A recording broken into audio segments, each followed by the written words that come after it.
Yeah, right, is it? So Oh, moment. All right, we're gonna wait just one more minute and then we're gonna introduce Dr. Lypson and get started. Thank you all for joining and thank you all for those who are here today.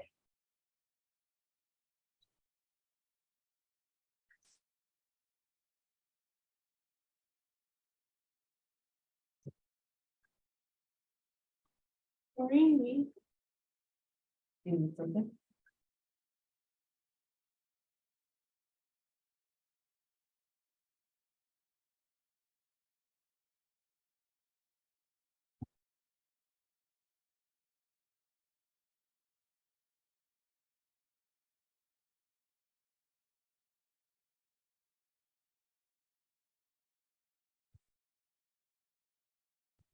You did this and then I realized I can look at you, but I can't look. That's true. It's okay. Oh, sorry. We'll pretend like I've got left-sided neglect, right-sided neglect. How about that? Yeah, there you go.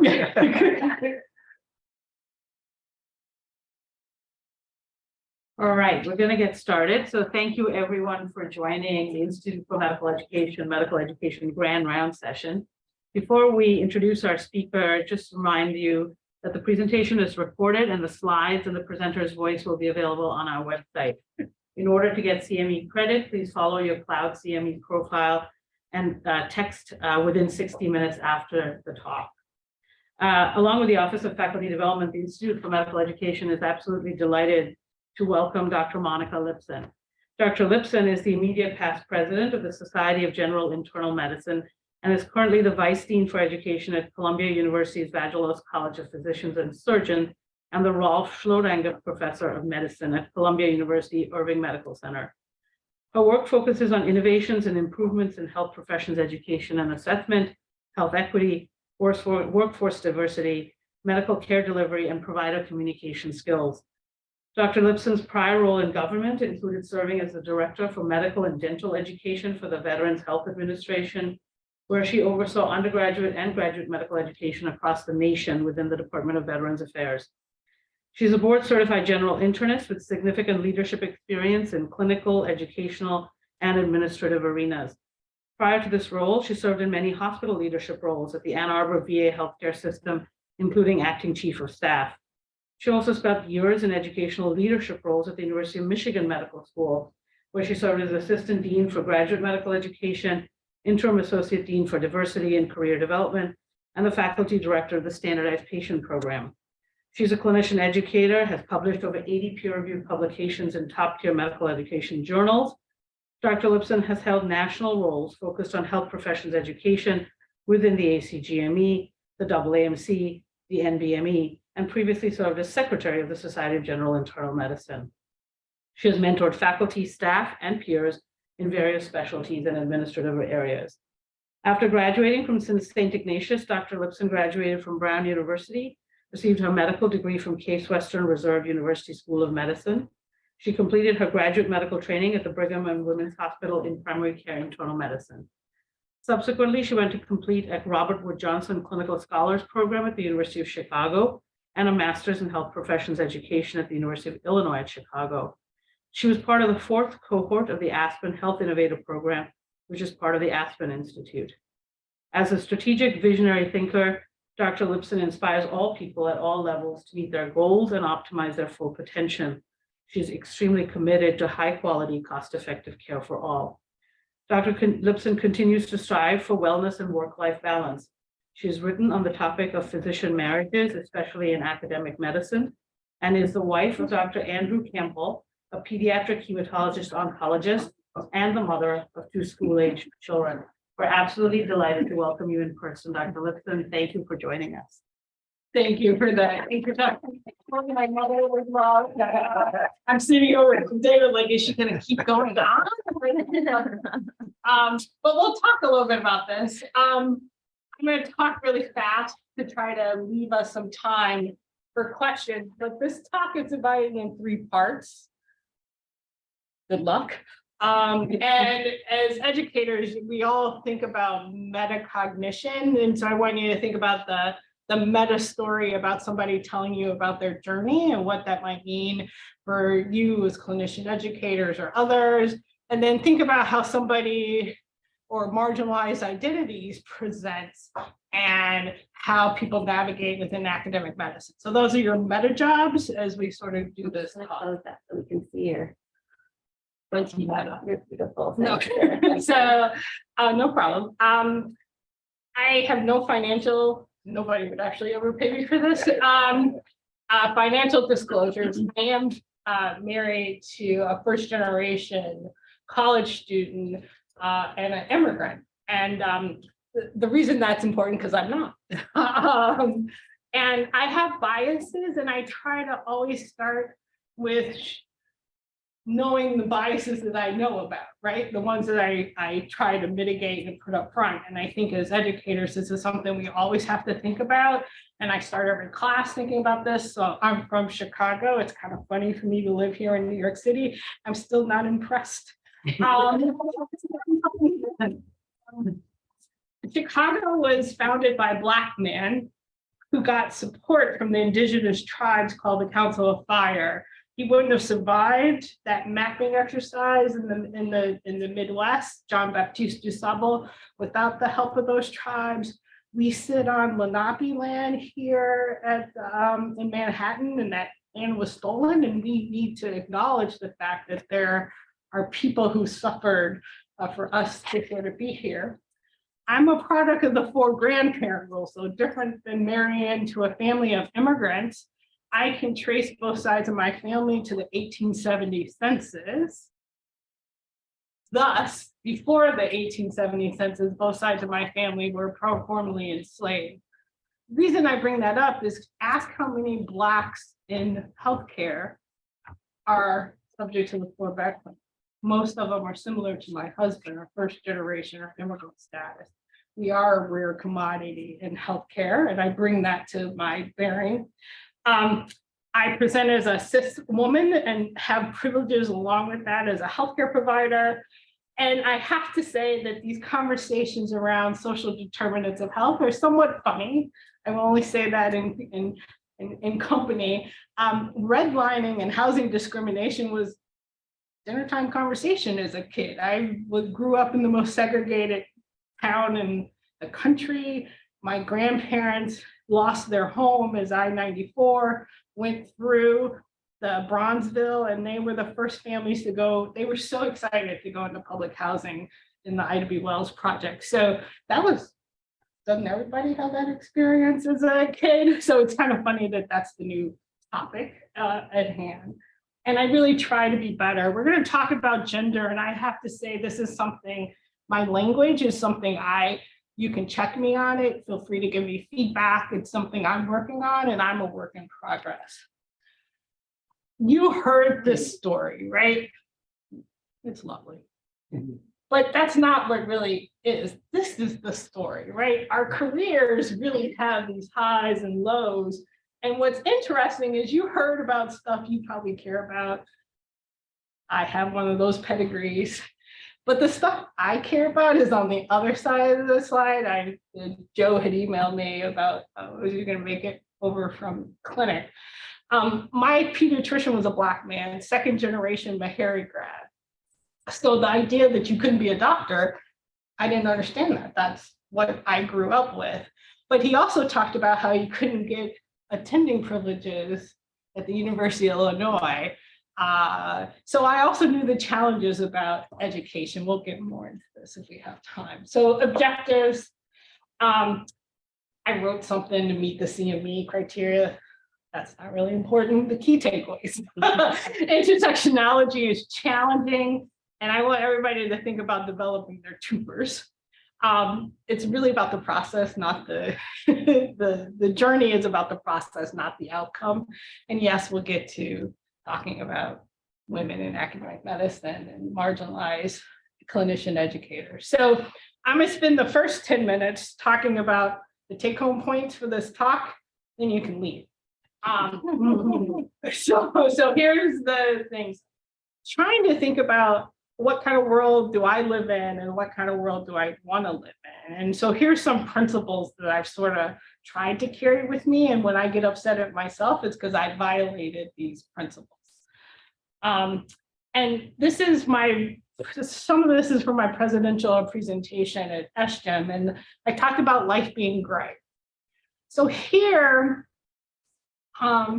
this is my life journey in thinking about all of the threats we currently have, both for reproductive justice and affirmative action. So if I think my first racialized experience was getting an egg dropped off on my head, being called the N-word at 5 years old in a mall in Chicago, and then a few years later, Bakey, the University of California, Davis, was about a medical student. Are we admitting students not qualified for that? I was 7 or 8 at the time. When I was 13, I applied for a selective admissions into Jesuit High School in Chicago. And here are the results.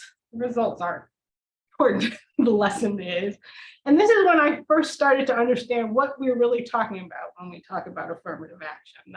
See, I got a score of 93. I had a classmate who got a score of 62. That classmate got in, no problems. He was a family legacy. Several generations had gone to that school. I had to use social capital and was lucky enough that one of my friends was an alderman's daughter, and a few calls later got in. That's affirmative action. We have to understand what we're really talking about often when we're talking about this. I'm a product of 3000 by 2000. Yes, I'm that old. And this idea, that was a big push in medicine at the time, was really how do we diversify the workforce? And we thought we were making progress. And then I spent most of my career, you heard, in Michigan. And Gruppner v. Bollinger, Gratz v. Bollinger were sort of hit. And we had a success in the Supreme Court, and then the backlash. And the backlash was Proposition 2, Proposition 8, Proposition 2 was in Michigan. And so I've been under these threats for my entire career. Steve Gay, our admissions dean, was talking about that yesterday. Remember, I spent most of my career in the VA, the Hyde Amendment, and the threat to Planned Parenthood. I can tell you what it's like to be a primary care doctor talking in code about access to care. So I point this out that this is in my lifetime.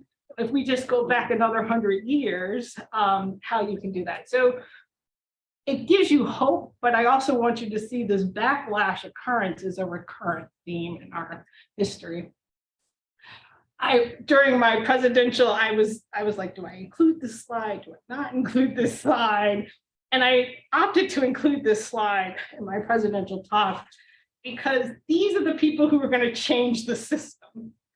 And these are the people who have been sponsored. I know these folks have talked about me behind my back, usually for good. And there are people that I've called to question. I can call to the carpet about race and racism. The people in the far corner would be highly upset that I put them in the lumping with the white men, but these are the people that really help sponsor it along many others. When we talk about our principles, we have to think about, even in the most intimate spaces, when do we actually make decisions? Monica, are you going to allow a white woman to help you raise your kids? I can tell you that internal conversation I am not proud of. It wasn't until I met a Black medical student in the post office with my infant, and she's like, Dr. Lypson, you look awful.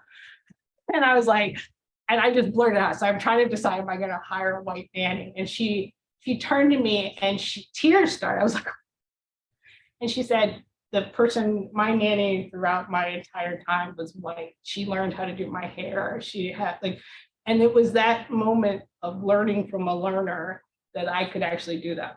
Also, am I going to have someone who's gender fluid in my house taking care of my kids?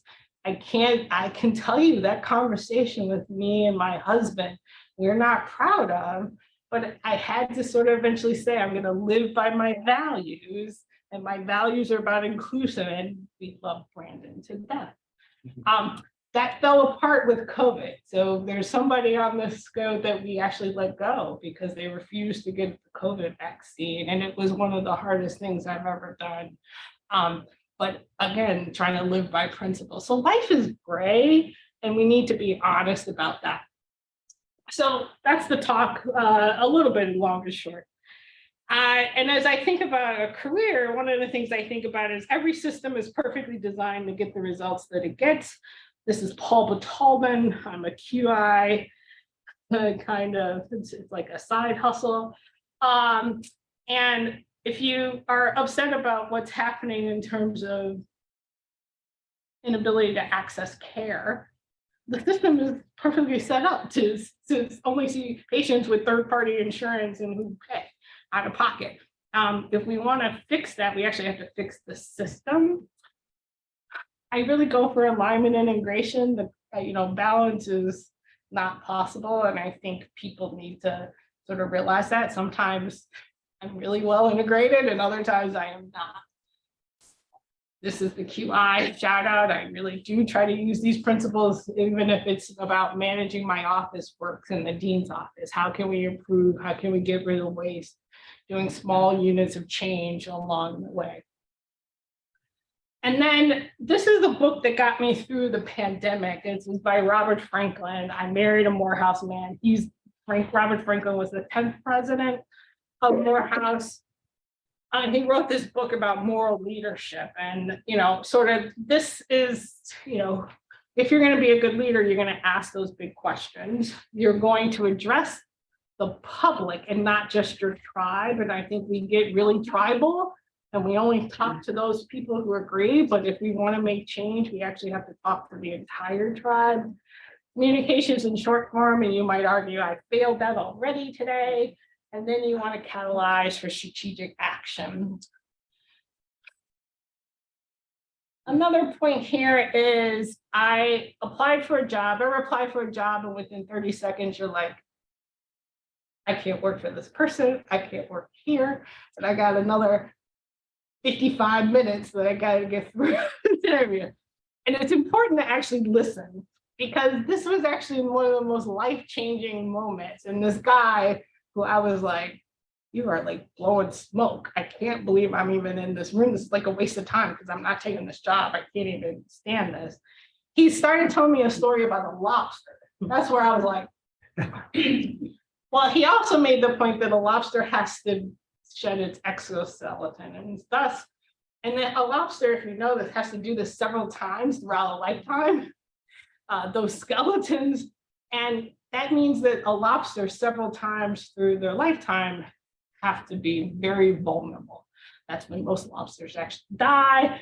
15% of them have a mortality rate. And so just so you know, whenever you're feeling like I need to grow, you got to get really vulnerable. And that doesn't feel good, but it's probably where you need to be. This is a Stacy diagram about contingency decision-making, and I'm in the middle of curriculum reform. And I realized I really feel okay as a human being flirting with this edge. I kind of like flirting with this edge around disintegration and massive avoidance. That's where most people don't feel comfortable.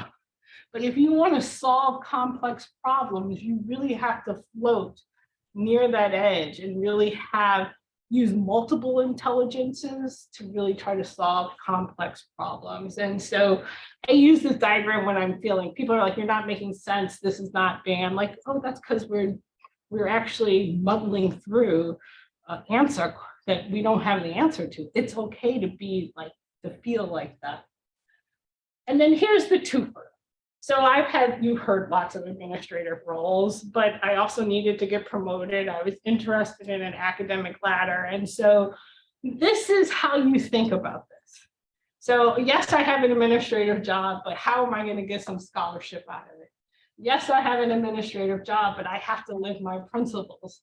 Yes, I have an administrative job, but can I sit on some national committees so I can develop relationships with people who can write those letters so that when I come up for promotion, that whole process is in place.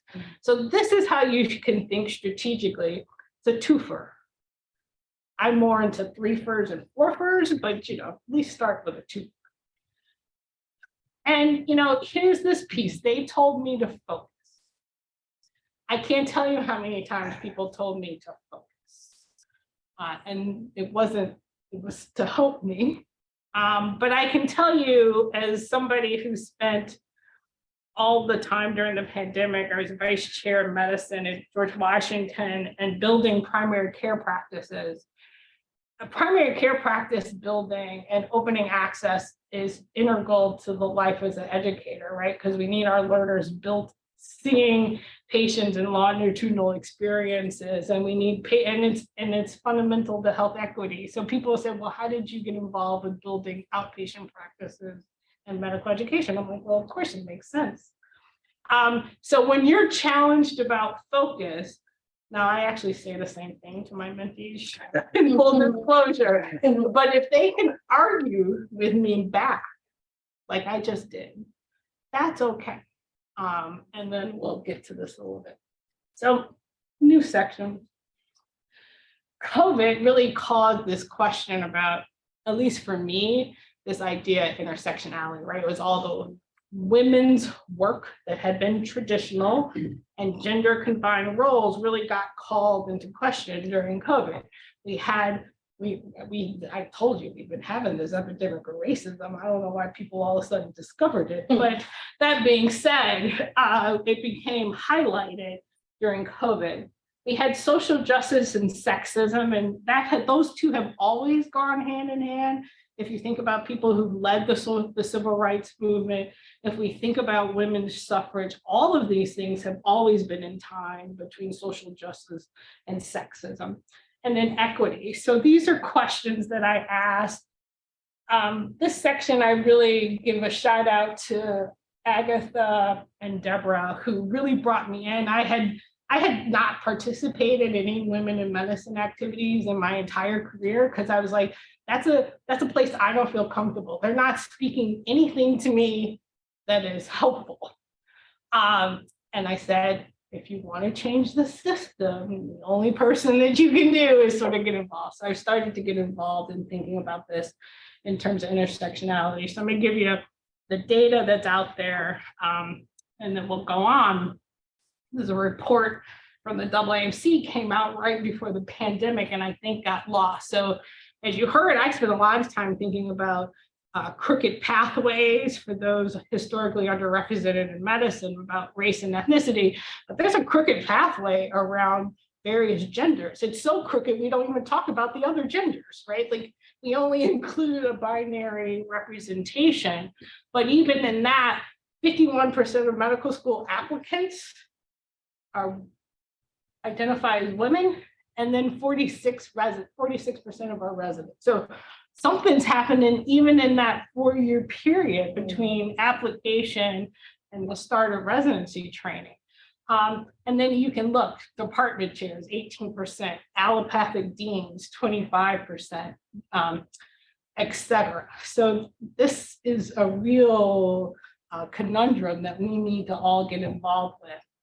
And then when you think about perceptions of workplace equity, if you ask the marginalized how they feel about the workplace, they seem to be a little bit less satisfied than those who are not. And so I like this slide because my favorite question, agreed that diversity was represented at all levels of the medical school. 65% of men, 56% of women. So even the idea of perception about what's happening. I thought our department was successful in retaining female faculty. 76% of men said yes, 66% of women said yes. So what is it about the environment that you get this disparate difference? And then unfortunately, we know these statistics, 72% of women identify some disrespect around gender lines in the past year compared to 1% men. And it's a little bit more profound for women of color, and 1 out of 3 women, as we talked about, but a little bit higher for those historically underrepresented. So I have a high school junior. We're in the midst of pre-calculus. We talk a lot about the area under the curve and slopes. So if you remember back then, all you got to start looking at is the slopes here. And if you're satisfied with this rate of change, great. I can stop talking, but it is pretty interesting. This is decade 2009 to 2019 data, looking at the rate of change across all. And for progress is being made, we have more full professors who identify as female, 19 versus 25%. And you can make a decision yourself about, is that change significant or not? This is that same data looking at those historically marginalized. And progress, if you say difference between 12 and 13% is meaningful between what happened over a decade. Even for women who are Asian, it's 17 to 20%. Again, these lines unfortunately feel pretty flat. And then this is that data just looking as younger. So yes, we are more diverse in terms of faculty, in terms of women of color, but those ranks are all at the lower ranks. Instructor, assistant professor, not at the other rank. And you heard, I cringe whenever you say the Ralph Schaldecker professor of medicine, and it was good friend Kimberly Manning who keeps saying, but Monica, you're only one of 300 people in the country. You actually need to be proud of it. To me, that's not what's important to me as an identity, but I do understand how important it is as a role model. This is department chairs, 13 to 18%. I just like looking at these lines. There's some improvement. This is vice dean. So these are the vice deans I ran over here to leave. This is my brain trust over at Badulus. And even within the dean's office tend to be pretty gender equitable, at least in the binary sense of the word. But at the senior associate dean role and the vice dean role, so if you think about what's the next role, you actually start to see more men in that role. And then if you look at the type of dean role, so I sit in education, and I go to meetings and there's not a lot, believe me, education is a woman's sport. Like if you think about K through 12, right? But like if you look at the vice dean and senior associate dean roles here in the country, I go to meetings, there's a lot of men running the educational enterprise versus faculty development, where there are more women, diversity, equity, and inclusion as well. It's just and here, clinical affairs, as I said, next to our clinical affairs. I saw, Katrina identifies as a woman. We've got like 4 vice deans. We're very proud. And guess who the vice dean of clinical affairs is? He's a lovely man. But it is, it sort of plays out about, you can even start to ask, where's the money? So let's ask that question. Oh, and then just before we get there, this other point about senior deans tend to be white. Black women, it's actually Black women, in fact, actually do pretty well, if you want to say, getting close to representational diversity at these high levels. But we shouldn't be satisfied, because if we look at Asian women, you can barely see that sliver. I purposely did that on that slide. Only 6% of leaders across medical schools are Asian. So we have to say, we have to be very cognizant that this is a perpetual issue across multiple domains. Here's the gender gap data. I let you sit here and spin it, but it just shows the gender gap that you all know across all of those domains. Here's an interesting data table, and it's interesting on multiple levels. So this is just looking at women. It's looking at the equity across. There's some indications that maybe women of color are good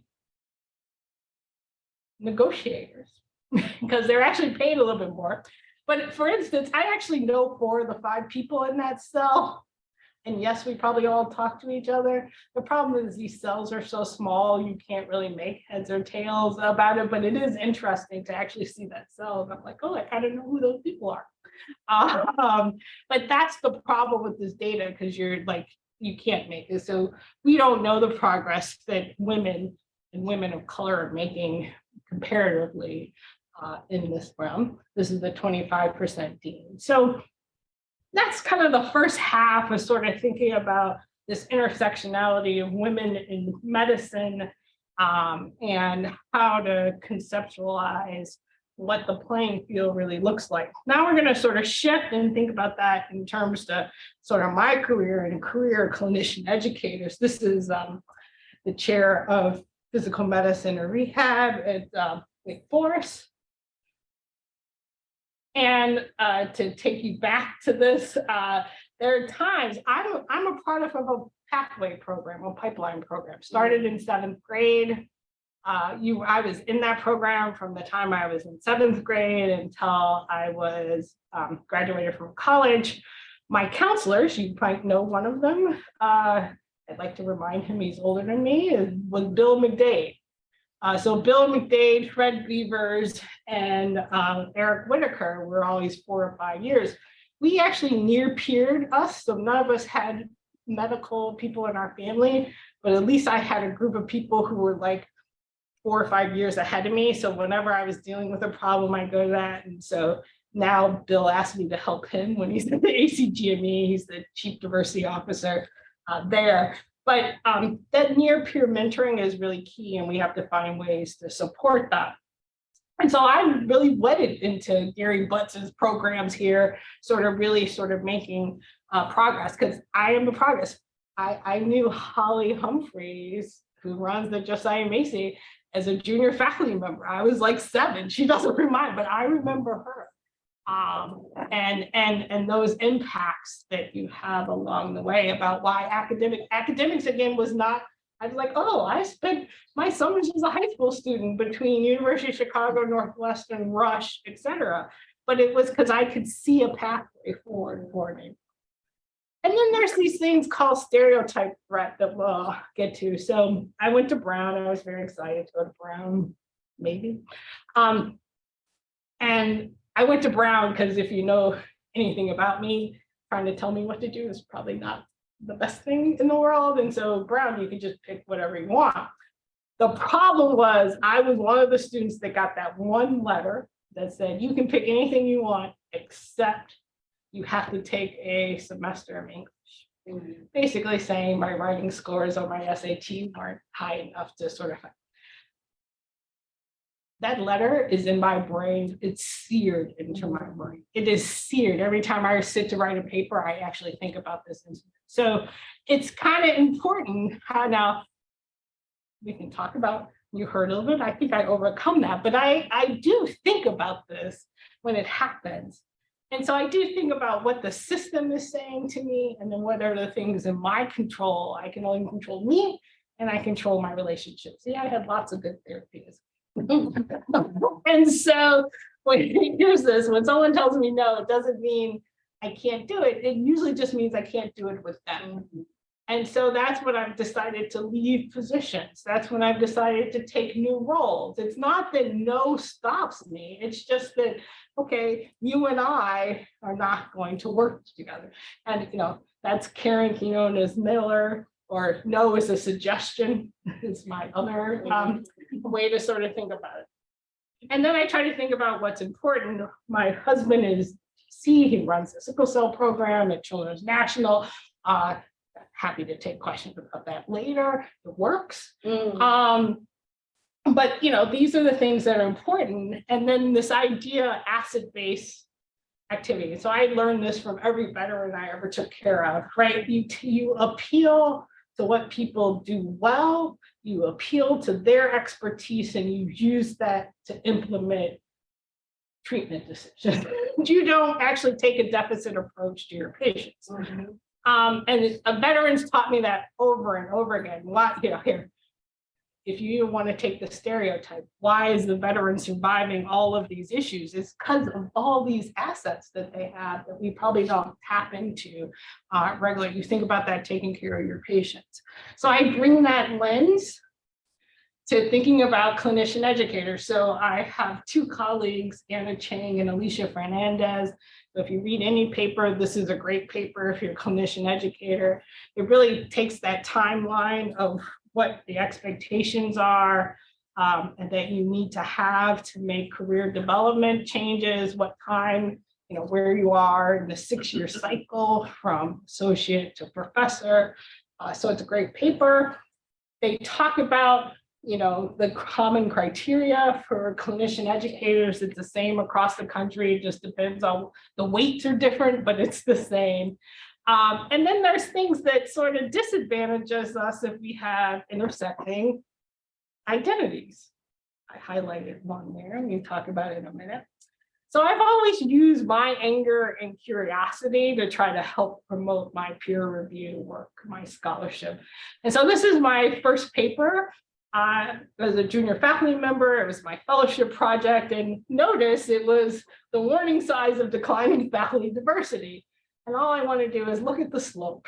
This is my first regression line. I was very proud of it. But that slope hasn't changed. So we were trying to look and see if do graduates actually go into academic medicine if we're trying to say we need more faculty of color. And basically this is, 1999, we weren't doing that. And we just saw, we're not kind of doing it now.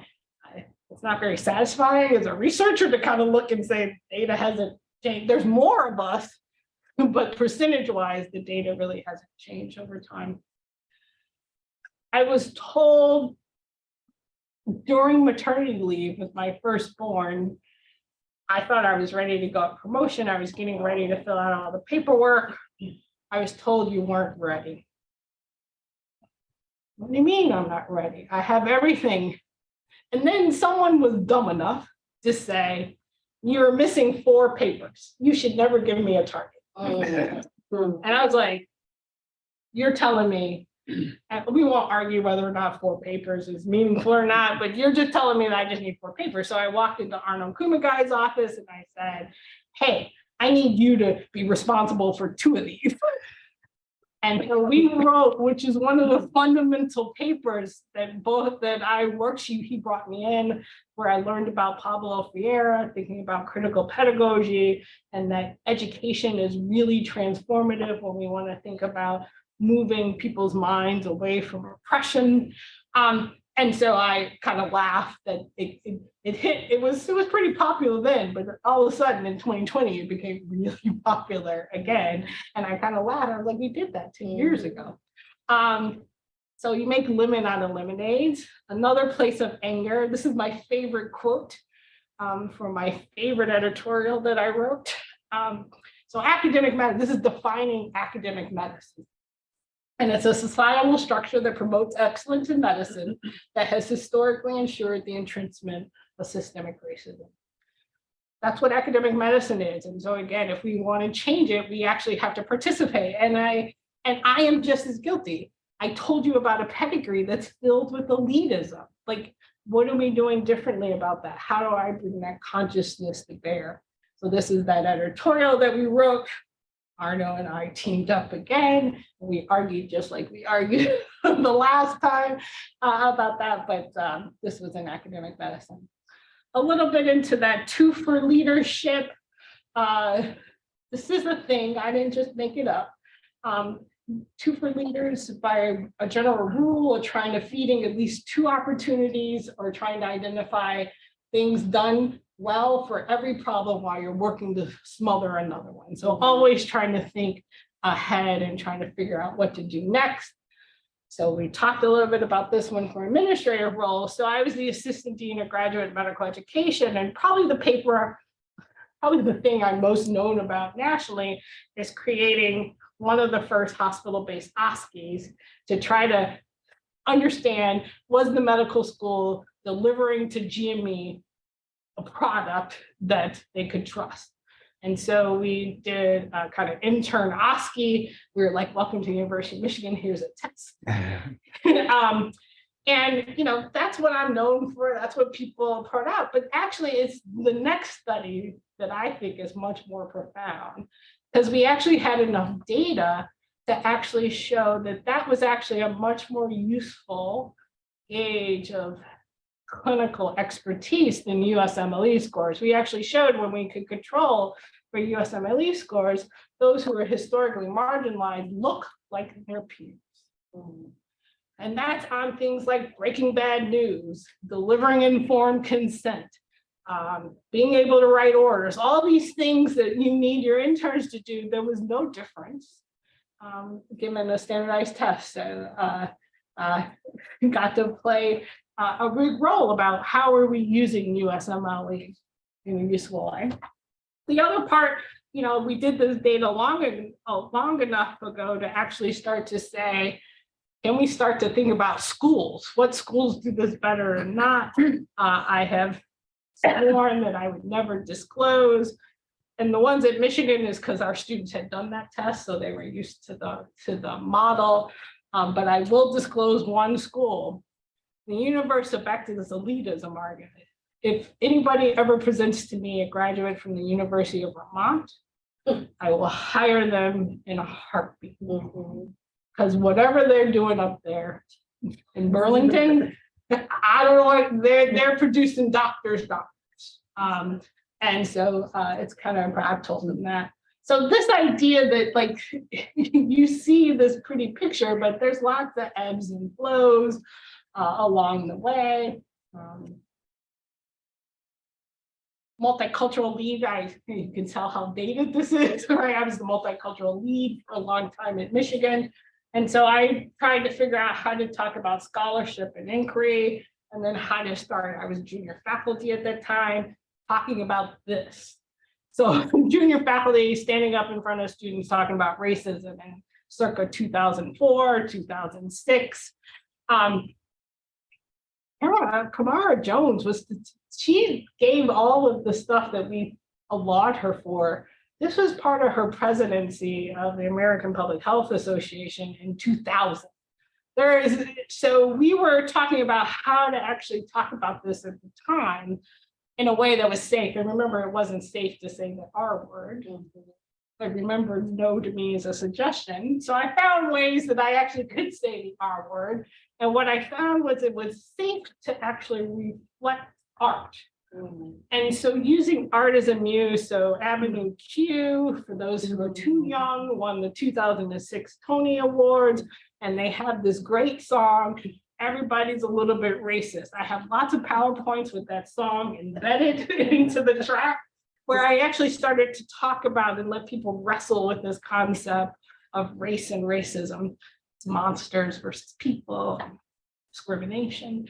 And then the 2004 Academy Award winner was the movie Crash, also embedded. And not only just talking about race and racism in the black and white way, but talking about race and racism in a very gray way, where we can be allies and then enemies all in the same sentence. And so these were things that I was using. And if you ever want to use red or blue, I like you, it is also a perfect muse to actually start to talk about race.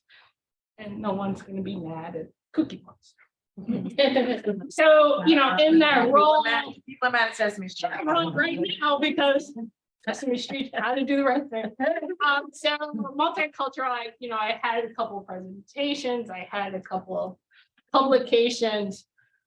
This idea, I was noticing I had lots of friends who identified as female, they were surgeons, and they were finding they were getting steered by student evaluation. And so I was like, these are my friends. I'm a pretty heavy, it's hard to be my friend. You can ask Dan or David or Rena. I'm like, I don't go, I was like, these people are nice. I don't understand. And so we said, maybe there's something systematic happening. And sure enough, I spend a lot of time thinking about grading disparities. Disparities go both ways. This is just gender. I'm a mother with 2 kids. And again, how can we use what's happening in our lives for scholarship? So I, with a junior faculty member, and really consciously making sure that when we interviewed couples, we interviewed same-sex couples, we interviewed men who worked out of the home, we interviewed women, physicians who were proceduralists, to really use a aspirational approach to sort of come, what is the best for you? So this is a time where I could actually use what was deeply personal to me about how do I manage life, work, career, and really learn from my colleagues, and then turn that into scholarship. And we wrote a paper about it. So you can make scholarship pretty much out of anything if you do it rigorously. And that I always try to always bring a junior faculty forward on my papers, because now, I mean, I don't need another paper, but other people need other papers. And so, that's the sponsorship. That's remembering I'm writing a paper, let me make sure there's somebody junior on. That's not waiting for somebody to ask me. And so this is Jen Stojan, who I know since she was a resident, and she kicked me to the curb. Eventually, now she's a full professor, but this idea that, and if you ask me that my mentee would be somebody like Jen, I probably would say no. But what we found is we actually have a lot of our family life is so parallel. It's kind of sad. And so it's actually kind of interesting. And this is why you have to give everybody a chance. This is another one. And so one of the things I'm working on right now is sometimes your mentee-mentor relationships end in divorce because you've outgrown your mentor. I'll give you another option. I've just become the mentee. So Christina Gonzalez is now at NYU, and she was her worked on this grant. She's been working in the area of diagnostic equity. And so she brought me along and said, Monica, you can be on this with me. And we wrote this grant. And now I'm starting to learn about what does it mean to have diagnostic equity? How do we actually teach clinical reasoning in a way that ensures equity? And so, it's a fun research project, but I'm learning from her in a way that, 10 years ago, she was learning from me. So that stereotype threat that I told you about, I've overcome it, but it is still there. And we need to think about it when we think about our learners. So yeah, they did tell me to focus, but I do try to make these relationships over time. And I have these buckets, and I think I can argue why it was fundamental for me. The one thing I miss is being a VA doc. Like of all my identities about moving to New York City, even being in the second best city in the world, is taking care of veterans. Because they taught me a lot about who I am. And so I hope I sort of gave you a little bit of takeaway about intersectionality and why you need to think about TWOFers and how to think about the challenges that women face in academic medicines and clinician educators. And as I take some questions, I really want to give a shout out to Sarah Wheatstone. If you haven't read this article, you should. And all she did was write what everybody thinks every day. And so if you read this article, she talks about managing her intersectionality as being a Black woman, being a program director in a space that wasn't meant for her to be the program director. And so I gave a shout out to her, sent her an email. And so thank you for inviting me. I'm delighted to be here. I'll take any questions. Thank you. Oh, more reminder, this is They're gonna bring in the computer. There's no questions online yet. But Yeah, they're, all right. they're gonna bring it in. But if Perfect. there are any questions in the room, we can start Yes. there. Let's do that while we wait for our online attendees to start.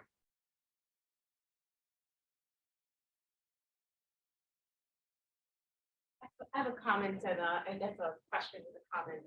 I just want to thank you for talking about how you have allowed yourself to use anger to motivate you to reach the next level. And in thinking about how often women are so discouraged to feel anger.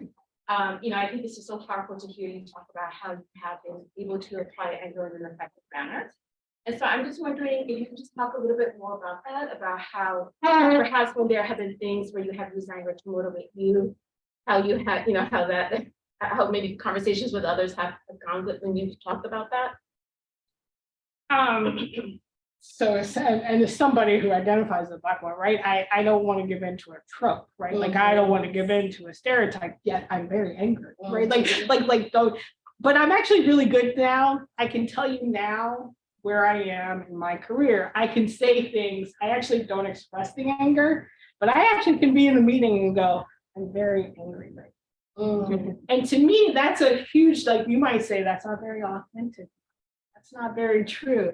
But the fact, like, it gives me some space to actually be able to even say the words now in a way, like, you're making me very angry right now. And then what's impressive is they go, well, you know, look, I'm right, because I have a lifetime of sort of being able to hold that in.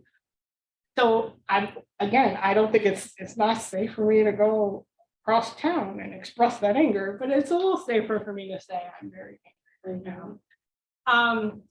I think back to those near peer mentors. I think those are absolutely critical. And David and Rena and I spent a lot of time in the Society of General Internal Medicine. That's where I get my substance. So when I'm really angry, I actually, if you don't look at the text that I send Rena on it, like there are days that I'm across town and I'm like, I can't believe this just happened. And you find those peers, you know, I share a clinical learning environment with my colleague at Cornell, Yoon Kang. Yoon Kang and I have become BFFs since being here. And so, you know, you find you find your people. And you have to be careful. You got to make sure you trust those people. But once you find those people, I think that's the best way. And I think we should be more intentional about near peer, like telling people about near peer mentoring, because it's real and it actually is probably the thing in spaces where there are not many of people who might identify like you do. It actually becomes critical. And to find those mentors, those peers, not only in your institution, but Monica, we have one question online. We have two, but I'm going to start with the first one. Can you speak a little bit more about how you balance work and family? I don't balance. Let me You be clear. integrate. I integrate. So, I mean, Raj, man, so we're a family that we don't not show our kids how hard we work. So I have friends who make, and that's a family decision. You can decide to sort of cut off your kids from the work. We're not very good at that. You might see us all at the dinner table with 4 laptops, literally staring at worktops. I'm finishing charts, I'm writing emails, they're doing their homework, but we are together and we are available. So, and that's just one trick. We are Disney files, and you know, they laugh, Monica, you're not really but it's like the one place that I know my husband won't work. Enough ambient stimulation that it's but we also have seen kids on their Make-A-Wish trip with his patients, like in the parking lot, and we're like, Campbell. So I think what I'm saying is I try to find ways to integrate them into our lives. They've been pretty much at least every other estrogen meeting, right? I don't try to hide them from the work. I want them to know you have to kind of work hard to, you know, get ahead. So I think a little bit about that. And I have a partner, quite frankly, who most of you all will not find this language acceptable, but I'm gonna say it, who lets me be who I am, right? Like I can't think of the lady's name, she's a comedian, it will come to me, but right, your glass ceiling as a woman is often your partner. And so I have a partner who doesn't allow and who chuckles when, you know, he takes care of the children 3 days a week by himself. And people like think that it was the greatest thing since sliced bread. I'm sure if the opposite was reversed, people wouldn't say anything to me. And I try to remind them he's a pediatrician. He likes children. They're okay. So I just try to incorporate them. And then sometimes I let them know, like, I'm focused on work, you know, I mean, that's the other piece of it. So we're pretty transparent, I guess, is probably the approach that we use. Thank you. Go ahead.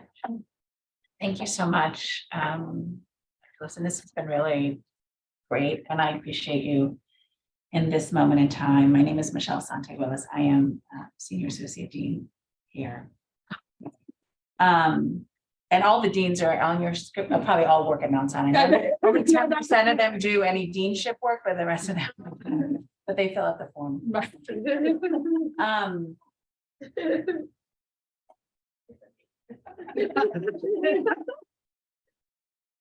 Two things you said that struck me. One is that the system is designed, it's working how it's designed to work, and that we don't belong here. And I used to, in my 32-year career at this institution, I used to say, but that's why we're here, is so that we can make it, right? And so 32 years later, I still don't belong here. And I wonder what that does when we think of trauma-informed work, or when we think of PTSD, or when we think of so many other things, and you as a VA doc see these kinds of things that people kind of dismiss as different and segregate from their clinical reasoning when they're in your administrative landscape. That's one thing. Second thing I'd like you to comment on is you talked about this theory of being vulnerable, in order to grow. And I find in my travels here at both the student engagement, at the senior leadership engagement, that no one is getting vulnerable but Black people. And I'm going to just say it just like that, because that's my experience of it. And so I'm wondering, where are the white lobsters? And then I'll let you answer. Well, it was my guy who told me that. I guess Did you experience him vulnerable? he was just weird. He was telling the story and you would never feel it. And to your point about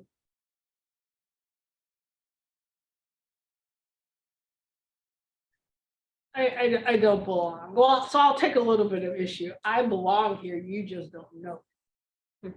Right, like so here, it's a little bit of cognitive behavioral there. Like, I belong here, you just created a system that says I don't belong here. And then that's one thing. And then the other thing is, that's true across, like, so I don't know what job you're gonna do that you're not gonna encounter that. I guess that's my only sort of counter is academic medicine is just one playground. There are other playgrounds, but if we went into private practice, we'd be talking about, did I get a loan for my practice and you did? We'd be talking about sort of like, it's just different problems, but in some ways the same manifestations. And so this is just the one I choose to participate in, because I choose to participate in this because I can make a huge impact in a way. Right, I've got 600 learners over at VPNS. I've got, thousands of faculty. Like, I can make an impact in a way that might have resounding. So that doesn't make the harm any different. It's just the playground that I've decided to play, and I've decided to leave a playground. I have decided that choice to leave Michigan was one of the most painful, agonizing trip, because I knew there was no.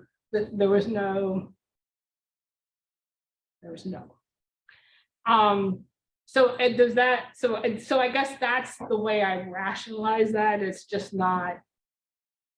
And when I get sick of this one, like here, I'm also old enough to be like, if this doesn't work out, I'll get another job. Like, that's like, because I actually have that skill set that I know I can get another job.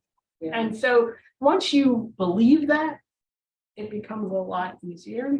And then the racialized trauma is also right. It's why there's this 30 pounds I can't lose. Like, here, I actually know rationally what's happening, right? Like I know that it's the stress. I know that it's the strain. I know my telomeres are shortening by the moment. But again, I don't know where that's not going to happen. Yeah. And so the best thing I can do is find the balm of Gilead, right? Like, I can find the people, I can find my people. I can find the people who are going to let that catecholamine surge decrease. I will find the people where that endocrine axis is not so heightened, and and I just try to work it, and then so here, I don't have a great solution to your question, but I can tell you how I wrestle with it. Right now, I wrestle with I'm not doing enough. It's interesting, like, I told you all that, like, my wrestle really, and I think the students have done this. The students have done this to me. I use Kwame Turo all the time, right? So Kwame Turo formulates Dorothy Carmichael, Black Panther. He said, if you are not on the side of the revolutionaries, you are part of the oppressors. I am part of the oppressor. Like that piece I wrestle with, because I am just making incremental. I'm on that slope. like the work I do in some ways is on that incremental slope. And that's what keeps me up. Monica, I'm going to link to a couple of questions online that sort of talk about, sort of just take this forward from the sort of experiences of trauma that one faces. So do you have a healing strategy? Do you have a healing approach? And then can you talk a little bit more about how these challenging experiences, even racism and the experiences you've had, serve as a form of motivation, and how for you? So the reason it was so important for me to be able to go back to the 1870 census is because I'm the wildest dreams of my ancestors, right? Like literally, if you were imagining, would you imagine? I'm the wildest dreams of my grandmother. Like the most profound moment was my grandmother got her care at Rush Hospital in Chicago in the residence clinic. And I was at an Eshton meeting after she had passed, and some lady came up to me. I kind of recognized the name and said, I can't believe you're here and you're a faculty member. Your grandmother used to come in the office and talk about you. I took care of your grandmother. Like the tears did, so that's why I'm supposed to do this. And any other work I'm not. I just happen to choose medicine and medical education. And then healing strategies. I don't know. So actually one of the most this travel thing, living in two places. So I have to say one of my train ride or my flight back and forth to DC and New York City is actually incredibly therapeutic. People laugh, people are like, oh, there's gotta be a heart. They're like, oh, you must work. I was like, I do whatever I want to do for 3.5 hours. Nobody bothers me. Nobody asks me any questions. I do read my email, but at my pace, I spend a lot of too much time on Instagram. Like those are the ways. So that's actually been really interesting for me here in having this new lifestyle. Is taking advantage of that. And unlike when I was working and I, go home to the kids, that immediate switch, I have 3.5 hours to totally change that. I see all the mothers in the room. I have 3.5 hours to change. All right, we'll take one more question before we close, Monica. When you spoke about finding co-authorships for those 4 papers, did you ever feel awkward asking someone to carry the larger load? So often I feel women authors are expected to carry the bulk of writing and editing as leads on collaborative papers. Does that average out for you? I'm not very good at writing, so I guess I don't have. The thing that got me over my writing club is I realized that there were people who had editor in their title. I was like, oh, there's people who do this for a living. I'm not so crazy. I some of that is to share the wealth. I just recently wrote a chapter with some friends who I had to actually call to account because they weren't pulling their weight. And so instead of doing the work for them, which I had started to do, realizing I could have written the whole thing, I actually started to send highlighted nasty color, neon color emails, pink, green. David, you've got these 3 sentences you gotta do. Margaret, you've got these 4 things you need to do. And I would just send those emails regularly to try to get out, because my first inclination is just to do it. Yeah. Right? Like that is like, honestly, like I was like, I could just do this, but that's not what, so sometimes it takes a little work to finally get out of that stuff. But there is one more question here, Rena.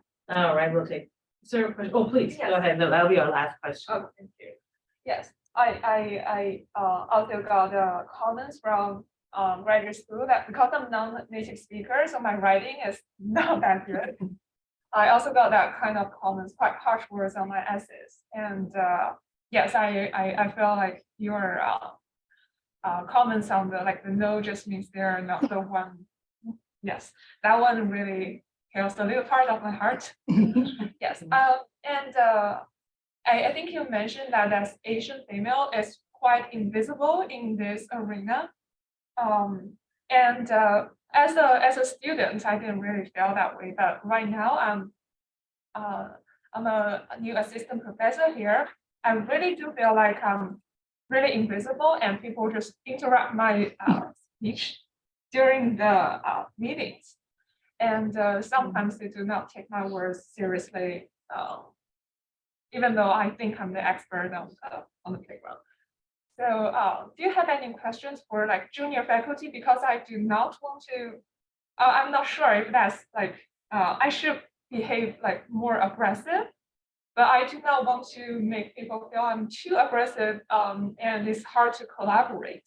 So how do you, So 2 answers. So now, again, a little bit of cognitive behavioral therapy is, and now I take those edits as gifts. Like, I'm like, oh, thank you for fixing that. So that's another way to sort of think about that. But in the Obama White House, I'll try to find this article. That was what was happening in the Obama White House over and over again. All the women that they had recruited there were constantly being talked over. They were, David will repeat exactly what I just said, and now it's the greatest idea ever spoken. And the women actually got together. So one thing is to find a friend in those meetings and have them do what these women did in the White House. It's called amplify. And it's actually, and to have a partner. So if I'm going to offer something that you agree with, what's your name? Shiren? Shiren? Yes. You say, Shiren just said, and I'm going to add to that. And you find a buddy, and then you get together in those spaces. Because I'm not 100%, you're totally right. It's not 100% safe that you become more aggressive, right? Right? Like there's going to be a balance that you're going to have to figure out about, yes, I want to advocate for myself. And that's really important, but you want to do it in a way that's authentic to you and also not off-putting. Unfortunately, I'm reading the likability track right now, and they talk about this issue. So I think using this concept of amplifying is what, and for my white male colleagues, actually that's something you can do. You can sit in meetings, and when you hear something, you actually can amplify those voices. You can use that as a tool in a useful way. Did you just hear? Well, thank you, Dr. Lypson. That was amazing. So much to do. Please make sure you fill out your evaluation forms as well. And to remind you that our next Grand Rounds, fortunately, we will be back on Zoom. On March 28th, we will be welcoming Dr. Will Bynum, who's the Associate Professor of Family Medicine at Duke, who will be talking to us about how medical learners experience shame in the clinical learning environment and the implication for educators and medical education programs. And I will strongly urge you to join us for that talk. It is absolutely phenomenal to work in this area. And I really hope you will join us for that. So thank you again, Dr. Lypson. We're not going to let you go that far. We're glad you're across the park and family and friend to us. So thank you all again for being here. Thank you. Thank you.